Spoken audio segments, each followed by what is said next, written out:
Everything I just described is playing out, and there's data to back it up, not just an inverted treasury yield curve, which is interesting. Well, Tuesday 10 is the main sector where it's inverted, but even more profoundly in the Eurodollar futures curve. Yeah, I call the treasury yield curve a short-term bet on a long-term rate. The Eurodollar futures curve is a long-term bet on a short-term rate, because the Eurodollar future it's like we're betting on what an overnight rate is going to be 2 years from now. So, okay, long-term bet on a short-term rate, and it's inverted. And value of money and uncertainty, et cetera. If I lend to you for a longer period of time or make a further forward bet, I should get a higher rate. Well, how come people betting on overnight rates a year or 2 years from now think that rates are going to be lower? And that shouldn't happen. The only explanation for that is we're going to go into recession. It's going to get a lot worse. But going back to a really important distinction between a recession, even a bad one, and a financial crisis, because they're two different things. They can come together. But for example, in 1998, we had an acute financial crisis and with long-term capital management, and I negotiated that bailout. I had front row seat on that one. But 1994, the tequila crisis, and there was the bond market massacre. There have been these financial crises, but there was no recession in 1998. In fact, the NASDAQ went to the moon. We were looking, long-term capital, we were licking our wounds after the meltdown and, turning on CNBC and like watching pets.com, the sock puppet, and all these things. They're going to the moon. Like, hey, we just got wiped out. But the opposite is true. You can have a recession without a financial panic. 1990, we had kind of a mild recession. There was no financial panic then.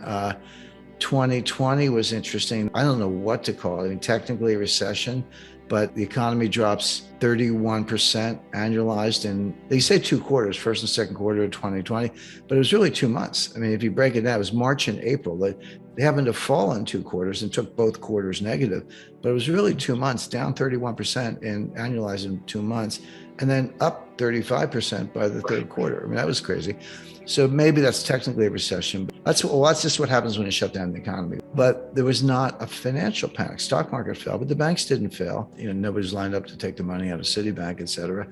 So you can have recessions without panics. You can have panics without recessions. October 19th, 1987, Dow falls 22% in one day, no recession.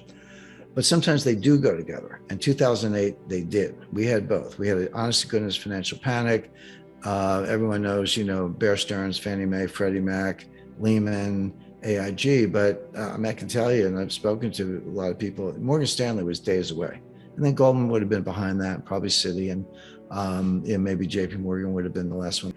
And the economy collapsed and the stock market fell well over 50%, I think 60%. So that was an example of both. And what I'm concerned about is we may be heading into both. For everything I said about what's behind the curtain, the plumbing of the financial system, acute dollar shortage, scramble for collateral, which leads to deleveraging, because if I can't get the collateral, I got to take the trade-off. Leveraging of balance sheets, et cetera, which are the early warning signs of a global financial panic, and a likely recession. We could very well be looking at a severe recession and a global liquidity crisis, 2 different things, but they could converge.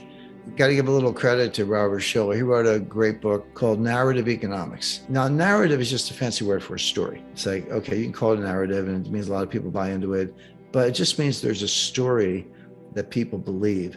And this goes back to the greatest sociologist of the 20th century, Robert K. Merton. There is no Nobel Prize in sociology, but if there were, Robert K. Merton would have won it. But he's the one who came up with the phrase, the self-fulfilling prophecy. And the classic case is you wake up in the morning, the bank's fine, but somebody gets nervous and they run down and take all their money out. And somebody sees them and go, what are you doing? So I'm getting my money out of this bank. Okay, I better get my money out too. And everyone's like, I don't want to be the last one out. Next thing you know, there's a line around the block. And by the end of the day, the bank shuts its doors and they're bankrupt. But they weren't bankrupt at 9 o'clock in the morning. It's because a story spread. People believed it, people acted on it. And that's the key. Do you act on the story? You can make the thing you're worried about come true, even though it wasn't true when the story started. Narratives can be true, but they can be false. In other words, a completely false narrative can be extremely powerful if enough people buy into it. The Fed pivot is a narrative, and it went like this. So inflation takes everyone by surprise in fall, late 2021. November 2021, Jay Powell says, time to retire the word transitory. And then inflation goes to the roof. The stock market goes down. It's still going down. But then after the Fed raised rates, and then the yield curve is inverted, the narrative is like, well, wait a second. The yield curve inversion is telling us that rates are going to be lower months from now. Inflation's cooling off a little bit, and it has. And so they're going to have to cut rates.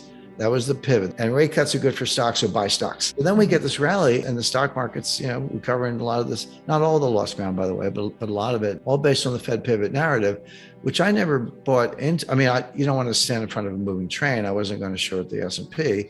I did not buy into the narrative. I said for two reasons. Number one, oh, inflation came down from 9. Well, that's nice, but you say you want to get it to 2.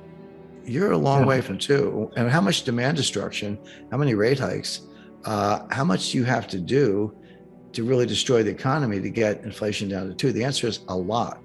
And tell me why that's good for stocks. And it's not. But the other reason is, and this is a little more sophisticated analytically, but just because the yield curves are telling you that market pros think rates are going to be lower, it doesn't mean the Fed's going to cut.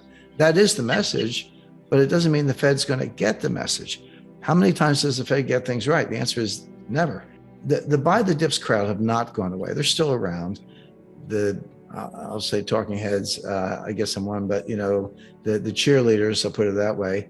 The Wall Street cheerleaders have never gone away. The Wall Street always wants to sell you something. The people who think the Fed knows what they're doing, there's some of those, but the fundamentals have not changed. Forecasting the consequences of Fed policy is really difficult, but forecasting Fed policy is the easiest thing in the world because they tell you what they're going to do.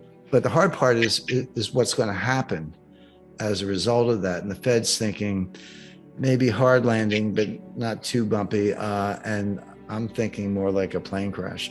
Not to get too geeky, but sometimes I can't help myself. There's a concept, it's not that difficult. It's called DV01, which is the dollar value of 1 basis point. And what it means is if interest rates go up, 25 basis points, what's the change in the price of securities? In other words, what's the rates up, prices down, rates down, prices up. That's just bond math, but it's not uniform or linear at all levels of rates. So when at higher rates, the DV01 is lower, and at lower rates, the DV01 is higher, which means the impact of every basis point increase in interest rates is greater at lower levels, right? So in other words, raising rates from, I'll just say 2 to 4 for a range is much more damaging to prices than going from 8 to 10. A much higher interest rate is a whole different world. But the impact of that on bond prices is less than going from 2 to 4, where it's like you're just putting these bonds in the cellar. And that plays out in derivatives world. So that's another factor, along with scarcity of collateral, shortage of dollars, quadrillion dollars in notional, deleveraging balance sheets, and a higher DV01, meaning these interest rate hikes do more damage per basis point to bond prices than if they were at a higher level. That's definitely cause for concern.